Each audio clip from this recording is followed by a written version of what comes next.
Hi, I'm Shannon O'Lear. I am a certified infant aquatics survival specialist and owner of Little Loggerheads Swim School here in Columbia. Drowning is the leading cause of death for children under the age of 4, and it's the second leading cause of accidental death for children under the age of 14, according to the Centers for Disease Control. We all think drowning can't happen to us until it does. My name is Kelly Fici, And I'm Jared Peachy. and our daughter Kylie is 5 years old, and James is 3 years old. We're here today to talk about our son who had a non fatal drowning accident last summer. It was on August 21st, the solar eclipse day. We came to watch the solar eclipse. Everybody hang out at the pool, cook out, grill out, have a great time. Some neighborhood kids were here. Kelly's sister, our best friends who own the place here. I was outside with our daughter Kylie and my sister and her daughter and my best friend Ann, and we were already eating, sitting at the side of the pool. They were outside. I was inside. He was supposed to be with me. Um, like I said, she said, took his floaties off, dried them off so he wasn't getting everything wet inside. A big gust of wind had came and knocked over the umbrella and the table that we were sitting around, and phones fell in the pool. I mean, everything that was on that table fell into the pool. So we were struggling to get everything out of the pool and lift the umbrella back up out. And so I think at that point, sometime when that was going on, is when James slipped back into the pool, and he most likely just walked in thinking that he could swim because he had had his floaty on that entire day. I was walking in and I hear Dylan, my best friend's 7-year-old son, screaming, "You guys, James, you guys, James." And I remember turning and seeing him hold him in the pool. Like, he was just holding him, and he was blue and not breathing. And I've never, like, felt so helpless in my entire life. So, and my best friend was actually, like, right next to the pool. I think she jumped in, grabbed him, and then, like, passed him to me. And we laid him on the ground, and I was just screaming at God to, like, save him and not take him from us. And Anne started performing CPR on him. Came running outside, and Ann had already started doing a series or two of CPR right over my right shoulder in the grass here. And ran over, and we started doing it together. She did compressions. I was doing the breathing, checking the vitals. I don't know which cycle it was later in the cycles with no responses that this wave of dread came over me, and it started running into my head that this is taking too long. He should be back by now. And he,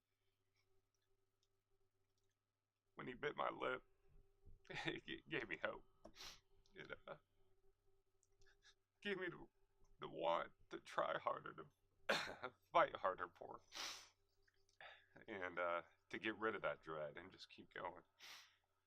And he came back a cycle or two afterwards, and to hear that cough, to see him take a breath on his own, it's an amazing feeling. It's a weight off your shoulder, but then another dark cloud starts coming over your head instantly, because it's not just okay, he's breathing, we have him back. It's how much of him do we have back?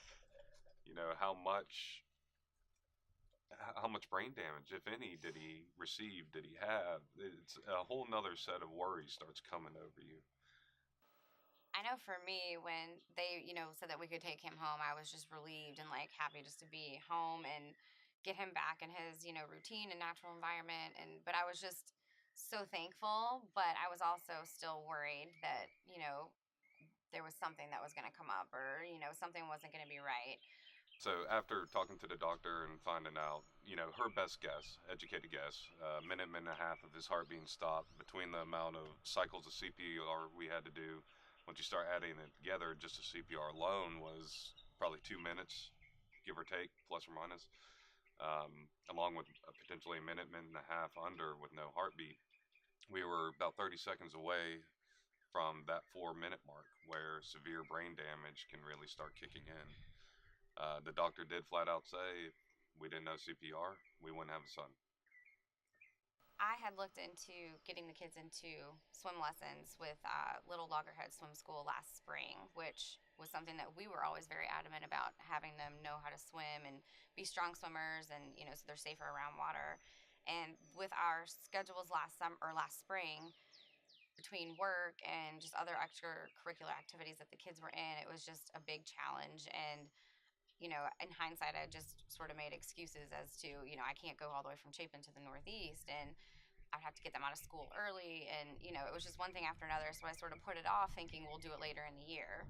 Since both Kylie and James just completed their survival swim training with Shannon at Little Loggerheads, I feel much more confident with them around water and around the pool. I know that they have the skills and the knowledge to save themselves, or at least call for help, if they get to that point. So, and we do too. I mean, we got in the pool with them and learned how to reinforce the skills that they have learned so that we can continue to do that even after the lessons are over.